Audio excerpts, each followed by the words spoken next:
நாகை ஆட்சியர் அலுவலகத்தில் தனது 2 குழந்தைகளை மீட்டுத் தருமாறு இஸ்லாமிய பெண் ஒருவர் கண்ணீர் மல்க மனு அளித்துள்ளார்.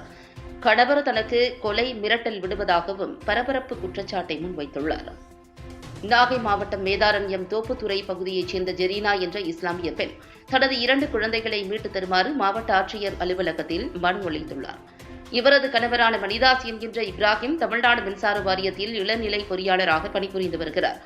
இந்து மதத்தைச் சேர்ந்த மணிதாஸ் இஸ்லாமியராக மாறி இருவரும் 2016ஆம் ஆண்டு காதல் திருமணம் செய்து கொண்டுள்ளனர். இருவருக்கும் 3 ஆண் குழந்தைகள் மற்றும் 1 பெண் குழந்தை என 4 குழந்தைகள் உள்ளனர். இந்நிலையில் குடும்பத்தில் கருத்து வேறுபாடு ஏற்பட்டதாகவும் இதனால் கணவர் 2 ஆண் குழந்தைகளை அழைத்துக் கொண்டு தனது சொந்த ஊரான திருத்துறைப்பூண்டி அருகே மணலி கிராமத்தில் தங்கியுள்ளதாகவும் அங்கு வேறு ஒரு இஸ்லாமிய பெண்ணை திருமணம் செய்து கொண்டதாகவும் ஜெரீனா குற்றம் சாட்டினார். தான் தற்போது 1 ஆண் மற்றும் 1 பெண் குழந்தையுடன் தவித்து வருவதாகவும் காவல்துறையில் பலமுறை புகார் அளித்தும் எந்தவித நடவடிக்கையும் எடுக்கப்படவில்லை என்றும் இது தொடர்பாக கணவரிடம் கேட்டால் தனக்கு கொலை மிரட்டல் விடுவதாக அவர் வேதனையுடன் தெரிவித்தார். கணவரிடம் உள்ள 2 குழந்தைகளையும் மீட்டுத் தர வேண்டும் என்றும் தனக்கும் குழந்தைகளுக்கும் உரிய பாதுகாப்பு அளிக்க வேண்டும் என்றும் கேட்டுக்கொண்டு ஜெரீனா கதறி எழுத காட்சி மாவட்ட ஆட்சியர் அலுவலகத்தில் இருந்த அனைவரையும் கண்கலங்க செய்தது. நாகப்பட்டினம் மாவட்டம் வேதாரண்யம் புதுமனை தெருவுல வந்து பேசிட்டு இருக்கேன். எனக்கு 2016 நவம்பர் 20ஆம் தேதி கல்யாணம் நடந்துச்சு. எனக்கும் என் வீட்டுக்காருக்கும் கொஞ்சம் மனசு கருத்து வரப்படுறதுனால அவங்க ஜமாத்ல முத்தலாக் சட்டத்துல இல்ல, அதை மீறி என்னை வேணான்னு சொல்லி எழுதி கொடுத்துட்டு வந்துட்டாங்க. தலாகும் மென்ஷன் பண்ணாம எழுதி கொடுத்துட்டு வந்துட்டாங்க. இப்போ அவங்களுக்கு 2வது கல்யாணம் நடக்க போதுன்னு தெரிஞ்சு நான் 29ஆம் தேதி எஸ்பி ஆபீஸ்ல போய் கம்ப்ளைண்ட் கொடுத்தேன். அவங்க வேதாரண்யம் மகளிர்ல போய் இன்ஃபார்ம் பண்ணி அவங்க போன் அடிச்சு அந்த ஒரு மேடம் போன் அடிச்சு கேட்டாங்க.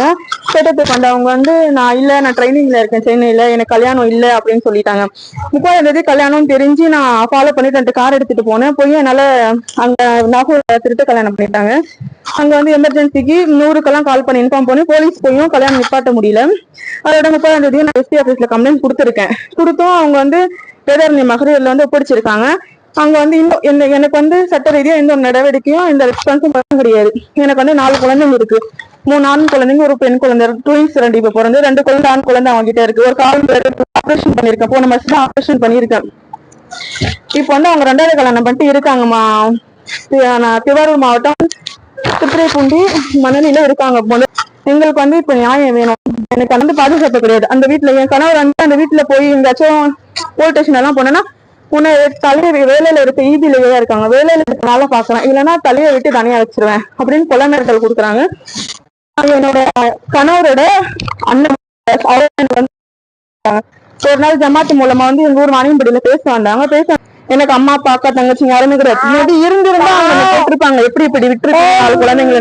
அவங்க எனக்கு யாருமே கிடையாது. இப்ப எங்களுக்கு நியாயம் வேணும். 2 குழந்தைங்க வேணும். நேற்று வரைக்குமா அவங்க பொண்டாட்டியை கூட்டிட்டு கூட்டநாள் கூடுக்கு போயிருக்காங்க.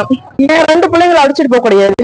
அந்த பொண்டாட்டியோட என் வீட்டுக்காரோட 2வது பொண்டாட்டியோட அந்த பொண்டாட்டியோட பிள்ளைங்களோட அழைச்சிக்கிட்டு அந்த பிள்ளைங்க அந்த பொண்ணோட பிள்ளைங்க முன்னாள் கணவரோட பிள்ளைங்களை அழைச்சிட்டு கூடுக்கு போயிருக்காங்க. என் 2 பிள்ளைங்களை அழைச்சிட்டு போக கிடையாது. அந்த மாதிரி என் பிள்ளை அவருக்கு பாரமா இருக்க வேணாம். என் பிள்ளை எனக்கு வேணும். நான் அந்த வீட்டுலதான் இருப்பேன். நான் சேர்ந்து கட்டின வீட்டுலதான் இருப்பேன். அந்த வீட்டுல நாங்க அது மூலமா எங்க சட்ட ரீதியா மனு கொடுக்க வந்திருக்கோம். விசாரிக்கல, இன்னும் விசாரிக்கணும்.